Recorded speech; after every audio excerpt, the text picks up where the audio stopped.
Olá pessoal, espero que estejam bem. Vamos dar início à nossa aula sobre bombas, em que trataremos a respeito dos conceitos e definições, quais suas aplicações, como classificá-las e vamos estudar algumas particularidades em relação a cada um dos modelos de bombas disponíveis. Primeira coisa, conceituando o que vem a ser esse importante elemento, essa importante máquina chamada bomba.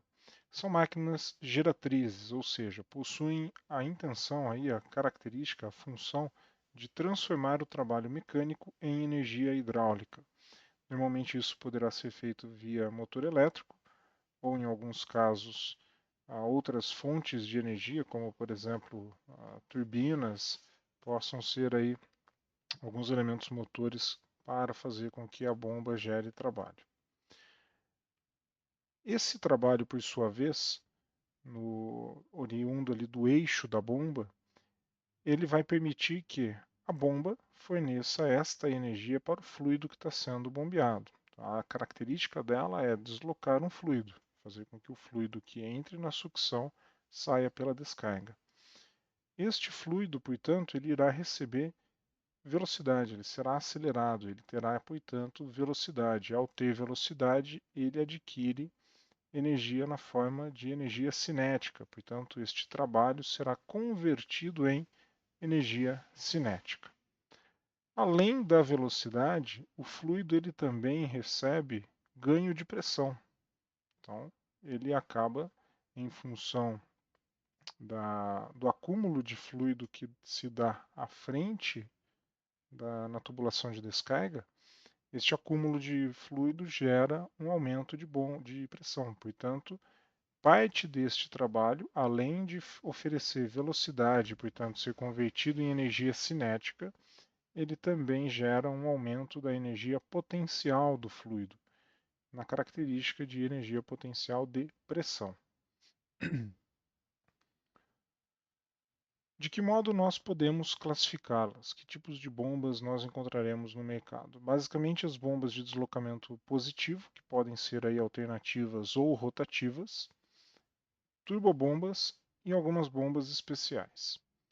As bombas de deslocamento positivo, elas têm uma característica bastante particular que permite aí com que uma quantidade, um volume específico de fluido, um volume determinado de fluido, se desloque ao longo da tubulação de recalque. Então existe basicamente uma câmara, um volume, uma região específica dentro da bomba que recebe este fluido que foi succionado pela linha de sucção. Este fluido ele entra em contato com um elemento deslocador, um elemento ali que tem a função de deslocá-lo, e basicamente o mesmo volume que está confinado, ele se desloca conforme o movimento deste elemento deslocador. A, a, o deslocamento, a trajetória que este fluido realiza, que ele exerce, coincide com a região deste elemento transformador, deslocador, perdão, em contato com o fluido. Então é exatamente o mesmo, o mesmo deslocamento, a mesma trajetória que ele possui, ele gera para o fluido. O fluido tem exatamente a mesma direção, a mesma trajetória definida. Então aqui, por exemplo, mostrar para vocês rapidamente. Aqui é uma definição segundo aí uma literatura, né, de consulta que faz parte da ementa da disciplina de manutenção de máquinas térmicas. Por exemplo, bombas de deslocamento positivo possuem uma ou mais câmaras em cujo interior o movimento ele se realiza. Então ali existe por exemplo, aqui um pistão. Isso seria uma bomba, uma, uma representação de uma bomba de deslocamento positivo, uma bomba de pistão axial, porque o pistão ele tem movimento axial, ele sobe e desce, ou desce e sobe, né? Esta aqui seria a região de confinamento do fluido. Então, o fluido ele fica nesta câmara. Aqui eu tenho uma válvula de entrada, uma válvula de saída, uma válvula de sucção, portanto, e uma válvula de saída.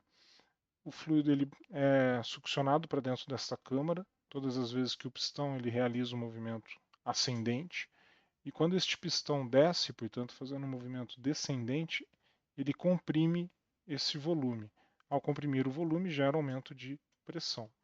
Ao abrir a válvula de saída, o fluido ele escoa pela tubulação de descarga. E aqui ele tem velocidade, que é basicamente a velocidade imposta pelo movimento de descida do pistão, e pressão, que foi também oferecida pelo pistão ao confinar o fluido dentro da tubulação, aqui dentro da câmara. Este tipo de exemplificação, aqui de esquema, coincide com a bomba de deslocamento positivo. A trajetória definida pela superfície aqui do pistão, que é de subida e descida, então ela é sempre vertical, sempre axial, por isso uma bomba de deslocamento positivo do tipo de pistões ou pistão axial. Essa trajetória que se dá sempre na vertical coincide com a trajetória do fluido.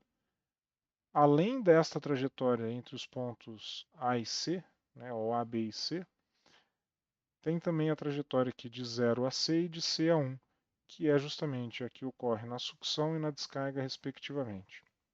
Alguns tipos de bombas de deslocamento positivo é o que nós vamos ver agora na sequência, mas antes de passar para elas, né, que poderão ser daí do tipo alternativa, como esse exemplo que eu dei agora do pistão, ou eventualmente poderão ser rotativas, como por exemplo aqui bombas de engrenagem, bombas de rolo, bombas excêntricas, bombas helicoidais ou bombas de parafuso, bombas de palheta e também de pistão rotativo, que nós vamos ver. Além destas, nós temos também as bombas centrífugas, como por exemplo essa aqui que aparece ao lado. Nós temos dois rotores exemplificados e um caracol com o rotor no centro. Esse tipo de bomba é uma turbobomba. Elas funcionam de forma diferente. O conceito por trás do funcionamento é diferente do deslocamento positivo, que nós temos ali um elemento deslocador em contato com o volume a ser deslocado, né, com o fluido que preenche um volume a ser deslocado. As turbobombas elas possuem um princípio de funcionamento baseado na força centrífuga. Então gera ali uma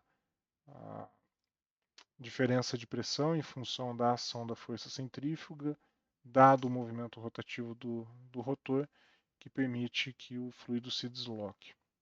E alguns projetos de bombas especiais, e aqui está basicamente relacionado à combinação de volume e pressão de trabalho, vazão, portanto, e que não necessariamente são projetos aí já conceitualizados, né, conceituados, e sim que demandam a definição e desenvolvimento especial de projetos. Uma característica importante das bombas de deslocamento positivo, ou algumas características importantes, são a vazão é constante, porque eu tenho volumes que são imutáveis dentro da bomba. Então, o preenchimento do fluido ele se dá sempre no sentido de ocupar um volume constante, então ele não muda. E como o movimento, seja rotativo ou axial, também normalmente ele é controlado por motores elétricos, também operam em vazões constantes, mesmo que tenha ali um inversor de frequência que permita variar um pouco a frequência e, portanto, a velocidade de rotação da bomba. Uma vez que eu defino qual será a rotação, o volume bombeado, a vazão, portanto, que sai da bomba, será sempre constante por rotação. O controle preciso, portanto, da vazão nesta configuração ele é bastante possível de ser obtido, uma vez que a vazão ela é constante, eu consigo ter precisão no controle desta vazão de saída.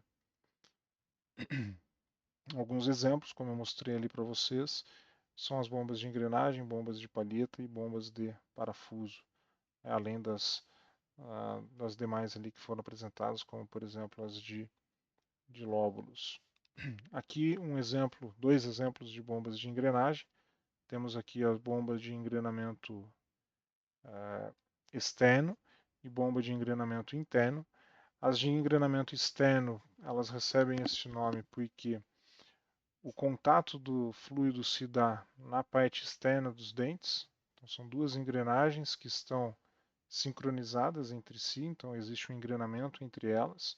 O fluido ele entra aqui pela esquerda, ocupa as câmaras, que são basicamente o espaço entre dois dentes e a carcaça da bomba, e são deslocados. Esse volume ele é deslocado ao modo que, na saída, os volumes se somam. O ganho de pressão aqui ele se dá justamente em função da aceleração da rotação das engrenagens, que fazem com que haja um acúmulo de volumes bombeados aqui na saída, na tubulação de recalque, e isso faz com que a pressão aumente. Deslocamento positivo do tipo engrenamento interno também são duas engrenagens, porém uma delas fica externa à outra, portanto existe aqui um engrenamento do tipo pinhão e cremalheira.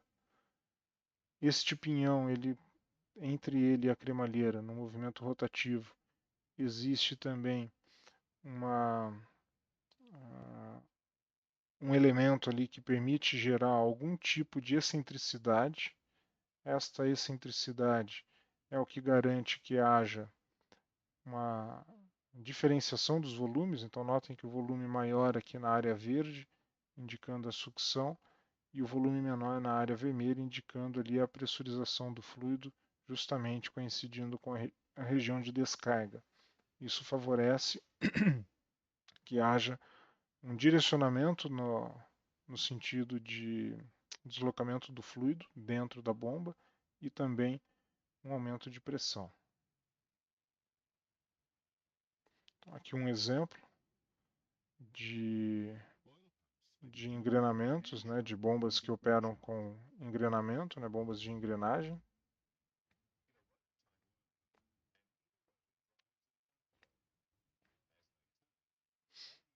Aqui a gente percebe claramente o engrenamento interno e o externo, então um pinhão e uma cremalheira, em que nós temos uma excentricidade entre elas e o fluido ele ocupa a câmara aqui de cima conforme a rotação ocorre e depois ele é pressurizado conforme a excentricidade faz com que os fluidos sejam mais comprimidos.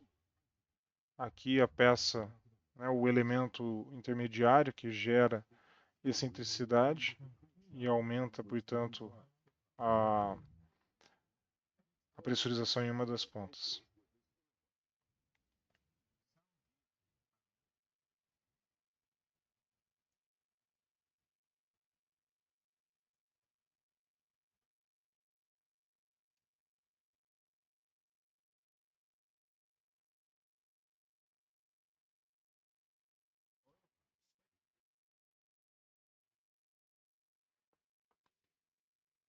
Bombas de palhetas, elas têm um princípio de funcionamento similar às de engrenagem. Notem que existe um rotor, um disco, excêntrico em relação à carcaça, que permite também o deslocamento do fluido. O fluido ele ocupa as câmaras que se formam aqui com o movimento da palheta. A palheta, pela ação centrífuga, conforme o rotor gira, a palheta ela tende a deslocar-se radialmente, sempre em contato com a superfície interna da carcaça e alojada nas ranhuras do rotor, aprisionando o fluido entre as câmaras que se formam entre as palhetas, rotor e carcaça. Nesse formato, o princípio de funcionamento é bem parecido ali com o das engrenagens.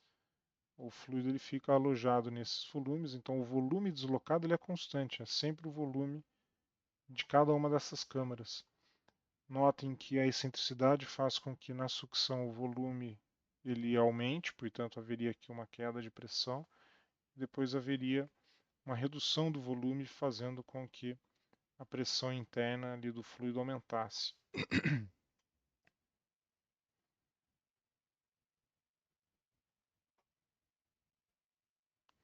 Um outro exemplo é de pressão variável. Então a gente consegue modificar a excentricidade do rotor em relação à carcaça, né, o que seria feito ali nas bombas de engrenamento interno por aquele elemento intermediário, aqui é feito por um conjunto normalmente acionado por molas e parafusos, em que é possível fazer com que a excentricidade do rotor mude em relação à carcaça, deslocando esta carcaça.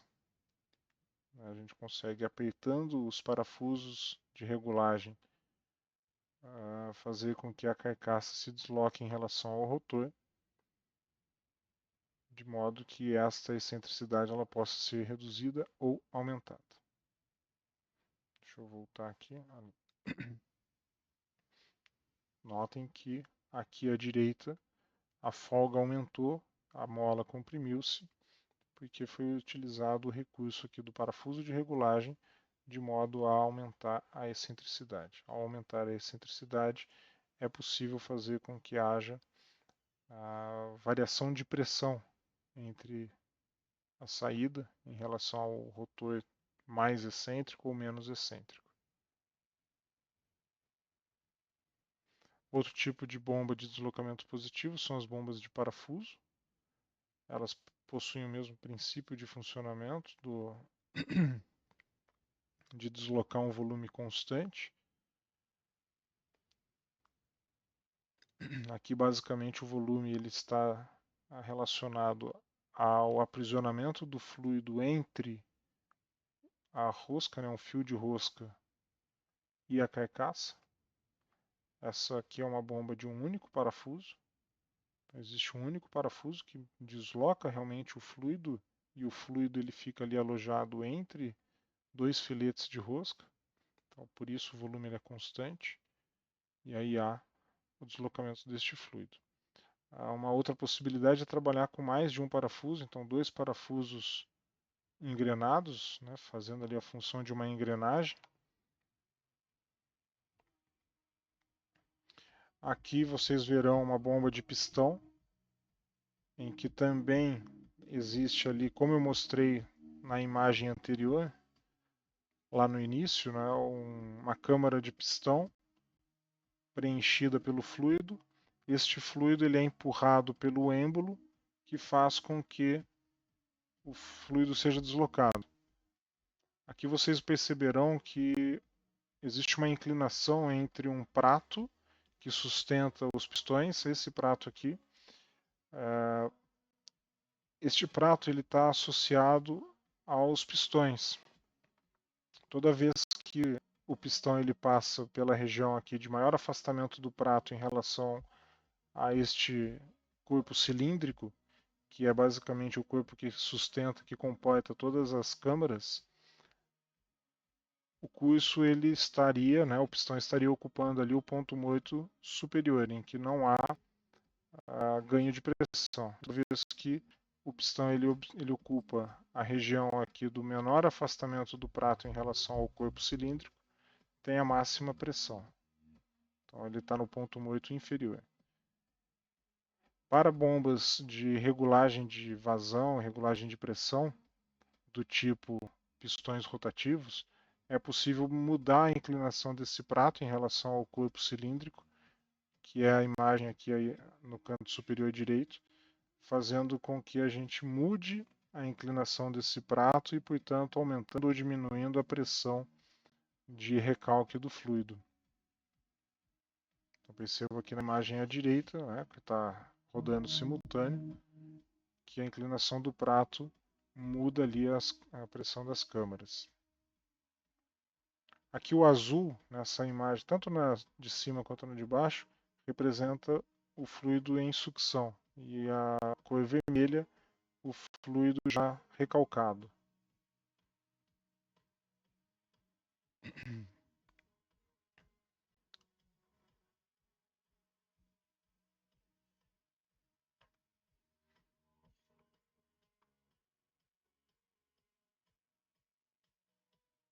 Então, essa inclinação do prato que determina a posição do pistão. Toda vez que o pistão ocupa a posição lá de cima, né, em que eu tenho a maior aproximação do prato em relação ao corpo cilíndrico, a pressão é maior.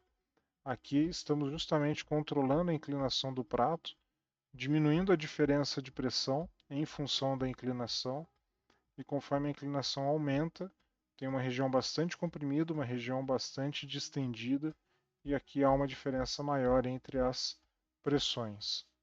Então, com isso, a gente consegue variar a pressão de saída do fluido.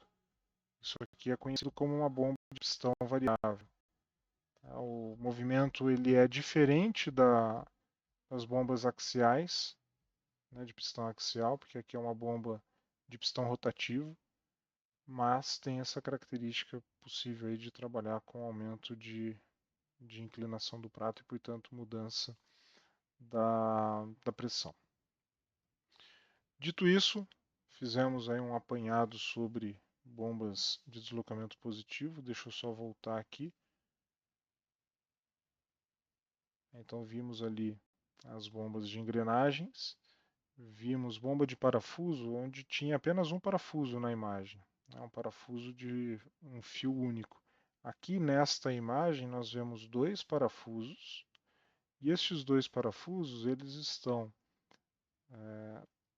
digamos, engrenados, né, um no outro, e aqui o fluido ele ocorre, o deslocamento, perdão, ele ocorre em duas direções, né? O fluido ele entra aqui pela direção da seta inferior, ele ocupa as câmaras, os filetes de rosca, basicamente, pelas extremidades, e é deslocado para o centro em função do movimento rotativo.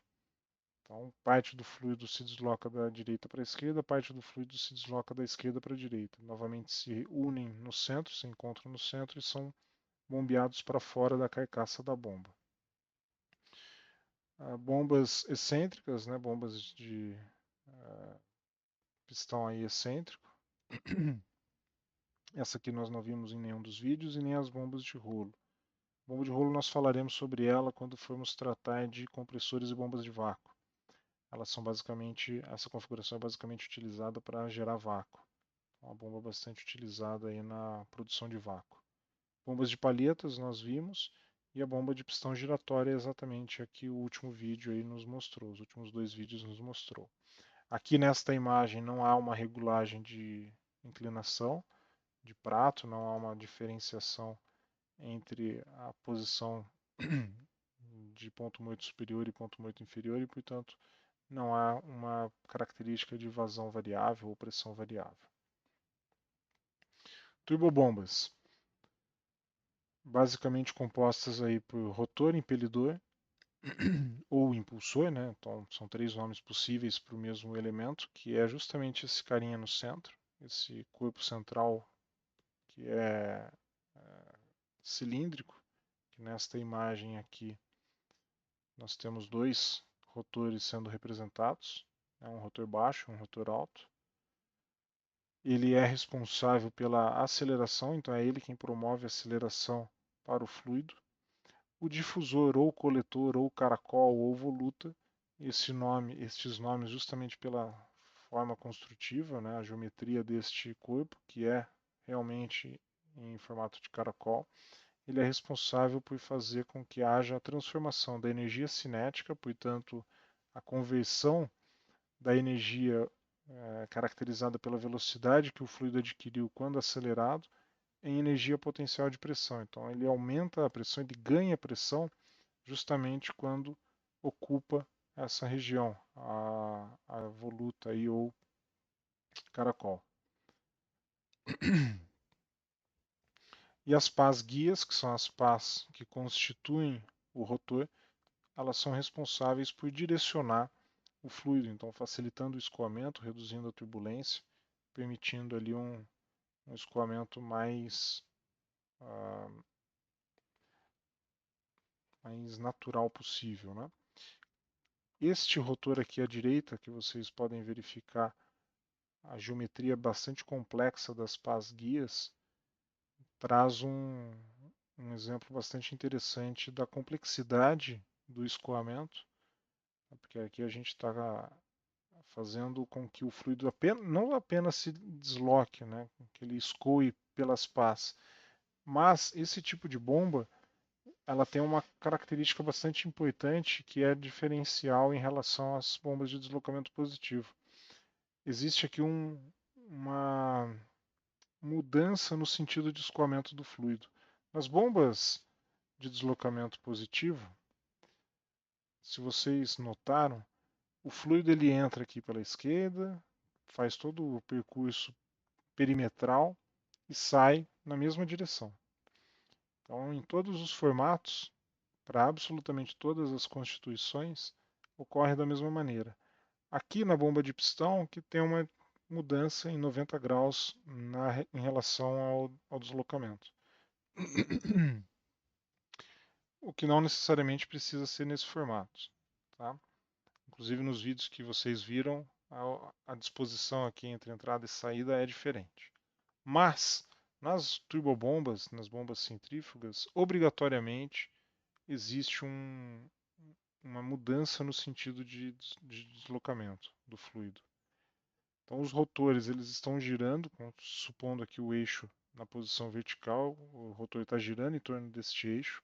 A alimentação da bomba ocorre exatamente na direção paralela ao eixo de rotação e em função do movimento rotativo, as forças centrífugas fazem com que o fluido, ao encontrar o rotor, ao ter contato com o rotor, ele saia na direção radial. Portanto, essa geometria complexa do rotor, que vocês podem verificar aqui no lado direito, na imagem da direita, permite que o fluido tenha sofra essa mudança no direcionamento do escoamento. Os rotores eles podem ser de três tipos: totalmente fechados, semi-abertos ou totalmente abertos. Esse rotor daqui da direita é um semi-fechado.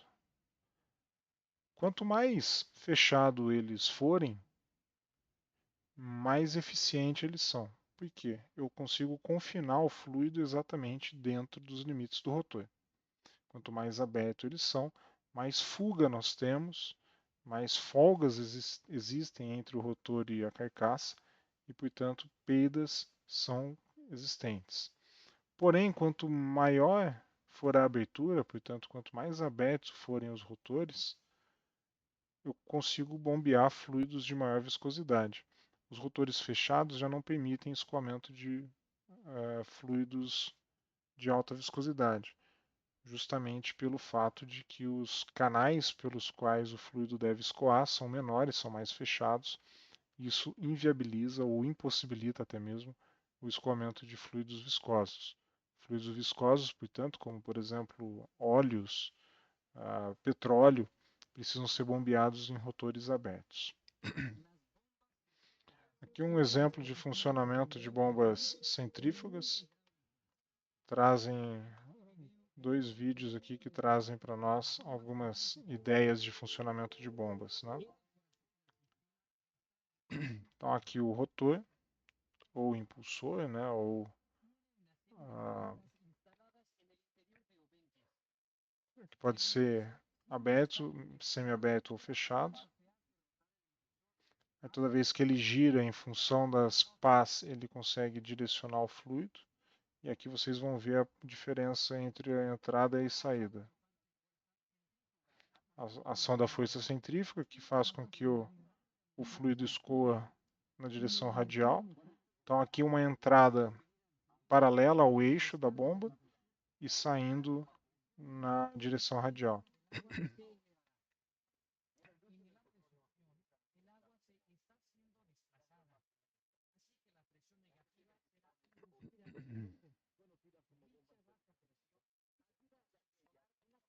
Essas bombas, elas normalmente vão ser utilizadas para pressões relativamente altas, aí, até 160 kg por centímetro quadrado. Possuem baixa eficiência e baixas alturas manométricas, então normalmente são associadas uma após a outra quando se necessita de alturas manométricas maiores. Né? Então notem aí a questão da diferença da direção do escoamento. Ela entra paralelo ao eixo e sai ali no final do caracol. Então o fluxo ele é bastante mudado aí a direção do escoamento. Um outro tipo de turbobomba também gera aí a mudança no sentido de escoamento do fluido, são as hélico-centrífugas, similares àquelas bombas utilizadas na, nos navios. O fluido ele também entra em contato com a turbobomba na direção paralela ao eixo e é deslocado na direção radial do eixo das pás, né, a direção radial aí do movimento rotativo, em função da ação da força centrífuga e da geometria das pás que gera aí o direcionamento. Então estas bombas normalmente são utilizadas para grandes descargas, então o volume deslocado de fluido é muito alto, porém para alturas de elevação ainda menores. Então não tem aí grande capacidade de pressão, é grande deslocamento realmente. Um outro exemplo de turbobomba são as bombas helicoidais, similares aqui ao conceito das bombas de parafuso, porém o rotor ele é um rotor de geometria bastante complexa, é um rotor helicoidal, ele tem esse formato helicoide aí bastante característico, bastante particular. Ele é deslocado, ele é rotacionado em relação a um estator, que é na figura aqui à esquerda, essa parte mais clara, né, em tom bege, que recebe o fluido em contato com o rotor e, portanto, o fluido ele é pressurizado aqui, ele é confinado entre essas câmaras e deslocado aqui no nosso exemplo da esquerda para a direita, saindo ali, portanto, na parte superior. Apesar que esse tipo de bomba, normalmente ela pode operar nas duas direções, então ela pode succionar por aqui ou por aqui, a depender do sentido de rotação do eixo. O fabricante, obviamente, precisa ser consultado para verificar essa possibilidade, se não há nenhuma implicação, ou se ela pode ser feita de forma bastante natural, sem maiores implicações, né? Mas são bombas que conseguem aí fazer deslocamento de grandes volumes, então grandes descargas, e também pequenas alturas de elevação. Então são bombas para realmente fazer com que haja o deslocamento de um volume bastante alto de fluido, porém sem a capacidade de oferecer grandes pressões. Não há ali a possibilidade de vencer grandes alturas. Aqui a gente vai poder ver um vídeo de funcionamento como exemplo. É justamente ali a possibilidade de verificar o rotor com essa geometria de helicoide em contato com o estator. Então na direita ali vocês conseguem verificar a similaridade, a semelhança com parafusos.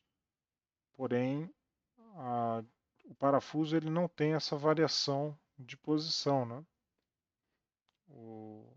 Os filetes giram em torno de um eixo que é de posição concêntrica em relação à carcaça. Aqui o helicóide ele faz um movimento excêntrico. Então, essa é a grande diferença em relação a uma bomba de parafuso. O deslocamento ele é excêntrico, ali do rotor é em contato com o estator. E a quantidade de fluido que a gente consegue deslocar é bastante alta, porém sem ganhos de pressão.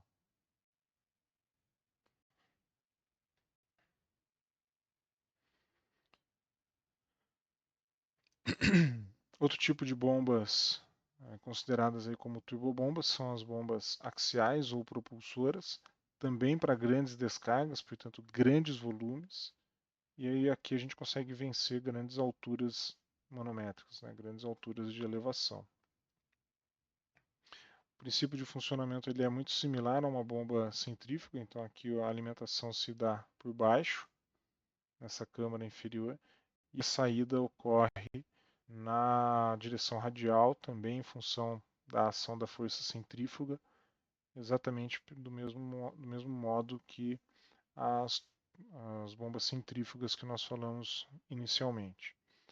São também consideradas como bombas verticais de coluna, porque é comum fazer uma associação entre bombas, né, mas ela tem essa característica aqui de coluna, né, ela lembra uma coluna.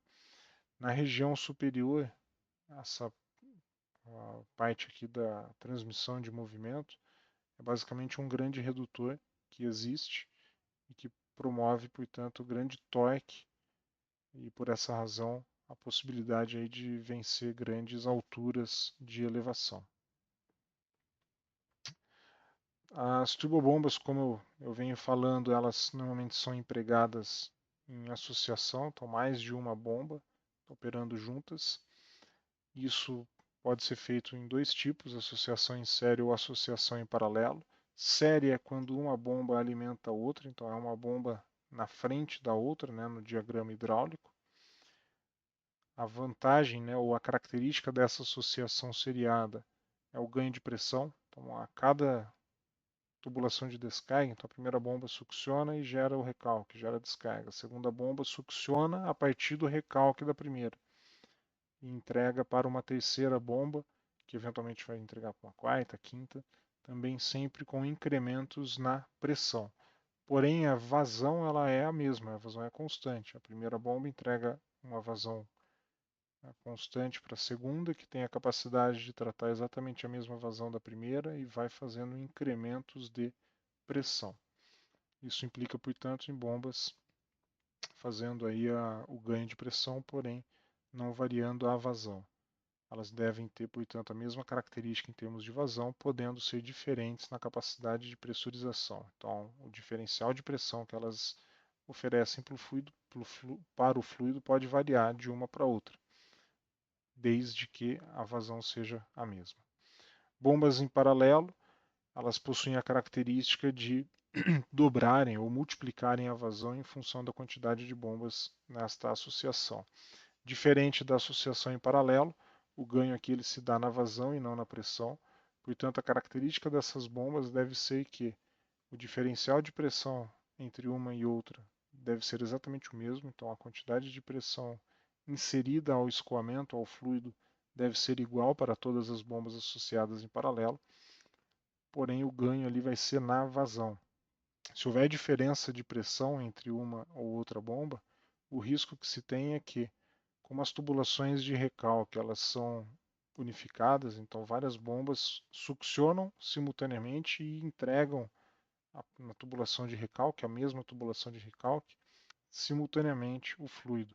Se em uma delas houver uma pressão maior na saída do que as demais, a tendência é que o fluido desloque para a região de menor pressão, correndo o risco, portanto, de haver ali uma contrapressão na bomba e ocasionar problemas, falhas nos sistemas. Além dessas associações, tanto em série quanto em paralelo, as bombas também elas podem ter mais de um estágio, quando se tem mais de um rotor, que seria similar a uma associação em série, porém uma mesma bomba com vários rotores, em que um rotor alimenta o próximo. Isso faz com que a gente chame essa bomba de uma bomba múltiplo estágio. A quantidade de estágios define aí o número de rotores e, portanto, se eu tenho uma bomba 2 estágios, 3 estágios, 5 estágios, essa referência diz respeito ao número de rotores. E a quantidade de entradas para aspiração, portanto, a sucção, também pode ser em números maiores que 1. Pode-se ter mais de uma entrada, mais de um ponto de sucção para um mesmo rotor. Ou, eventualmente, para cada rotor, várias sucções, né? Pensando numa associação em paralelo, um único corpo de bomba com vários rotores, várias entradas, né? Várias tubulações de sucção, cada uma alimentando o seu próprio rotor e na saída os rotores também se encontrando em tubulações de recalque unificadas. Isso caracterizaria aí uma bomba múltiplo estágio de múltiplas entradas de aspiração em associação paralela. Esse é um gráfico que mostra para nós justamente a característica das associações. Aqui a associação em série que eu mencionei. Se uma única bomba opera, nós temos aqui a entrega em termos de altura manométrica, né, em termos de ganho de pressão, H, e quando duas bombas operam em série, eu dobro a altura manométrica, eu dobro a pressão na saída, a pressão no recalque. Notem que a vazão ela é constante, então vazão 0, vazão Q, vazão Q1, vazão Q2 e vazão Q3. A altura ela é sempre dobrada, a altura manométrica. E a associação em paralelo, a pressão ela é constante e o que está mudando é justamente a vazão em função da associação. E aqui, por fim, para falar de bombas, a cavitação é um problema bastante comum. Vocês notam aqui duas figuras de rotores sofridos danos por cavitação. Aqui claramente falta um pedaço do rotor, da pá do rotor, ali na imagem superior direita. Na imagem inferior aqui central, nós temos uma região bastante desgastada. Então, perda de espessura, perda de material, formação de poros, né, de buracos, isso é característico de cavitação. Na imagem aqui no canto inferior direito, na realidade nós temos um vídeo, vocês estão vendo toda uma região anelar aqui esbranquiçada, isso aqui é formação de bolhas. A cavitação, diferente do que boa parte da população acredita ser e comenta que acha que é, não tem nada a ver com sucção de bolhas de ar. Tá? A cavitação ela implica, e nós veremos isso com mais detalhes ao longo das próximas aulas, na evaporação do fluido em função da queda de pressão que existe nas regiões normalmente em contato com as pás do rotor. Então, ao entrar em contato com as pás do rotor, dado a característica de rotação, em princípio de funcionamento das bombas centrífugas, que eu vou comentar isso também em detalhes nas próximas aulas, naquela região de baixa pressão, o fluido ele acaba evaporando, portanto, ele se transforma no estado de vapor. Um problema muito comum com a água. Ao evaporar e entrar em contato com uma região de alta pressão, este vapor ele volta a se formar em líquido, né? Então ele sofre uma condensação. As bolhas que se formam, portanto, elas implodem. Então existe aqui a formação da bolha, a evaporação, quando o fluido entra em contato com a área de baixa pressão, e quando em contato com uma região de alta pressão, coincidente ali com a região da pá do rotor, ela implode. Ao implodir, existe uma força que gera, né, pela ocupação deste volume, pelo todo o fluido que está circundando a bolha.